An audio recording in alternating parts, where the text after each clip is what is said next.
আসসালামু আলাইকুম এভরিওয়ান, কেমন আছেন সবাই? This is Suhel from Denmark. আজকে অনেকদিন পরে একটা ব্লগ নিয়ে আসলাম। আসলে আমি খুবই বেশি ব্যস্ত।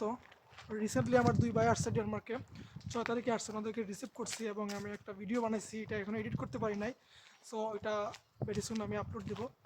তো আজকে যেহেতু কাজ নাই, তো ভাবলাম ভাইয়াদেরকে নিয়ে একটু ঘোরাঘুরি করি বাসার আশেপাশে। সো ওনাদেরকে জিজ্ঞাসা করবো ওনাদের ডেনমার্ক কীরকম লাগতেছে এবং ডেনমার্কের ওয়েদার ওনাদের কাছে কত কতটুকু সুইটেবল মনে হচ্ছে আর কি।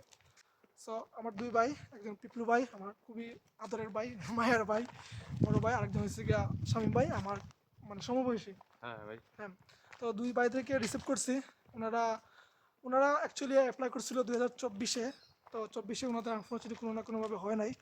তারপর ওনারা 24-এর পর 25-এ অ্যাপ্লাই করছে, সেম ইউনিভার্সিটি সেম সাবজেক্ট, এবং আলহামদুলিল্লাহ ওনাদের ভিসা হয়েছে। এবং ওরা ভিসা হওয়ার মানে ভিসাটা খুব তাড়াতাড়ি হয়েছে এবং ওনারা চলে আসছে ডেনমার্কে। সো ভাইদেরকে জিজ্ঞাসা করবো ভাইদের কেমন লাগতেছে। বিপ্লব ভাই, হ্যাঁ, আপনার কেমন আসলে লাগতেছে ডেনমার্কে? ডেনমার্কের পরিবেশ তো খুবই সুন্দর। বর্তমানে খুবই লাকি আমরা সামারে আসতে পারছি। তো right now good good feeling, ভালোই লাগতেছে। সামনে উইন্টার আসার আগে সামারটা এনজয় করার চেষ্টা করবো আর কি। এক্স্যাক্টলি। আর একটা জিনিস কি, মানে বাইরে এসে সামারটা পাইছে, মোটামুটি সামারটা এন্ডের দিক দিয়ে। তারপরে ওনারা মোটামুটি সামারের একটা বাইপ ওনারা মানে পাইছে। কিন্তু আমরা যখন আসছিলাম, আমি সামারের একদম এন্ডের দিকে আসছি, একদম শেষ। আমি আসছিলাম অক্টোবরে 12 তারিখে 2024-এ। তো সামারটা পুরোপুরি আমি পাই নাই। তো বাইরে লাকিলি সামারটা পাইছে। এবং এখানে যে ওয়েদার, সো ডেনমার্কের যে ওয়েদার, এটা আনপ্রেডিক্টেবল। আপনি দেখবেন 5 মিনিট আগে আপনার খুব বেশি কড়া রোদ, 5 মিনিট পরে আবার বৃষ্টি হইতেছে, 5 মিনিট পরে আবার দেখবেন খুব জুড়ে বেশি বাতাস বইতেছে। তো বাইরে ওইগুলো আসলে মানে ওই যে তিনটা জিনিসের ফিল ওনারা পাই গেছে অলরেডি। এবং ওরা এই 4-5 দিনে অনেক কিছু এক্সপ্লোর করতে পারছে। তো শামীম ভাই, আপনি তো মানে ফাইনালি চলে আসলেন ডেনমার্কে। জি জি, আলহামদুলিল্লাহ। আলহামদুলিল্লাহ। তো মানে কেমন লাগতেছে আপনার? আলহামদুলিল্লাহ, আসলে খুবই ভালো লাগতেছে। দীর্ঘ অপেক্ষার পর, 2 বছর স্ট্রাগল করার পর আমরা আসতে পারলাম ফাইনালি। ডেনমার্কের ওয়েদার খুবই সুন্দর। সামারটা মোটামুটি এনজয় করা যায় খুব ভালো মতো। বাট এইখানে কিছু ব্যাপার আছে। ডেনমার্কের আবহাওয়াটা একটু আনপ্রেডিক্টেবল। যেরকম আমরা যখন আসছি প্রথম দিন, সেদিনই আমরা অনেক ঠান্ডা পাইছি, আবার অনেক গরমও পাইছি, আর আবার বৃষ্টিও পাইছে। বৃষ্টিও পাইছি। বৃষ্টিও মানে পাইছেন, তিনটা জিনিস আমি এক্স্যাক্টলি। একসাথেই পাইছি।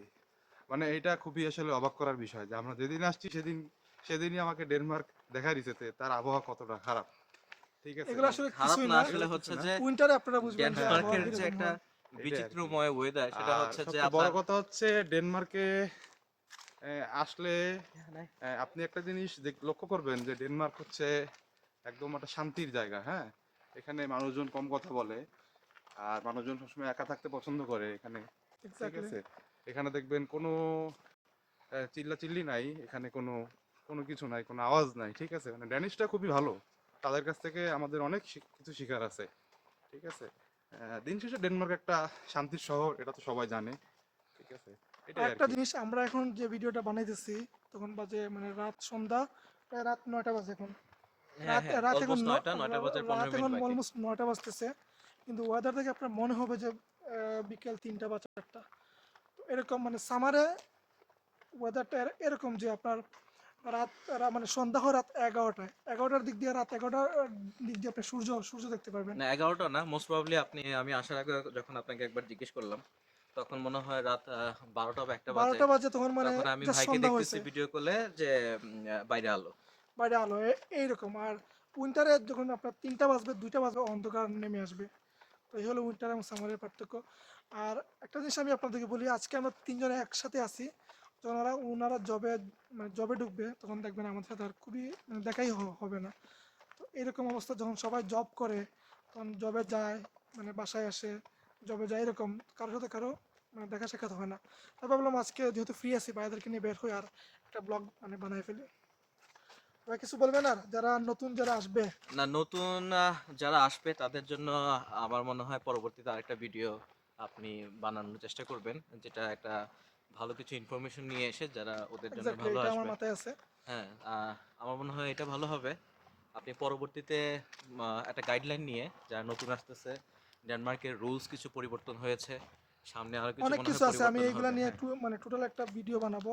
আর কয়েকজন আমাকে কোয়েশ্চেন করছিলেন যে ভাই ডেনমার্কে ফুড ডেলিভারির বিষয় নিয়ে কথা বলার জন্য, তো ওইটা নিয়ে আমি একটা মানে ডিটেলস একটা ভিডিও বানাবো যে ফুড ডেলিভারি দিয়ে আসলে কিছু করা করা যায় কিনা, এটা আপনি আপনাদের সাথে শেয়ার করবো।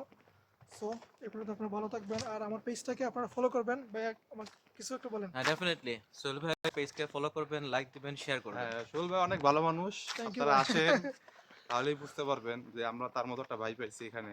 থ্যাংক ইউ সে ভাই, খুব থ্যাংক ইউ, সাপোর্টিভ একটা মানুষ, থ্যাংক ইউ ঠিক সো আছে। মাচ। আর আপনাদের যে কোনো প্রয়োজন হলে তাকে ইনবক্স করবেন, আশা করি আমরা আপনাদের হেল্প করার চেষ্টা করব।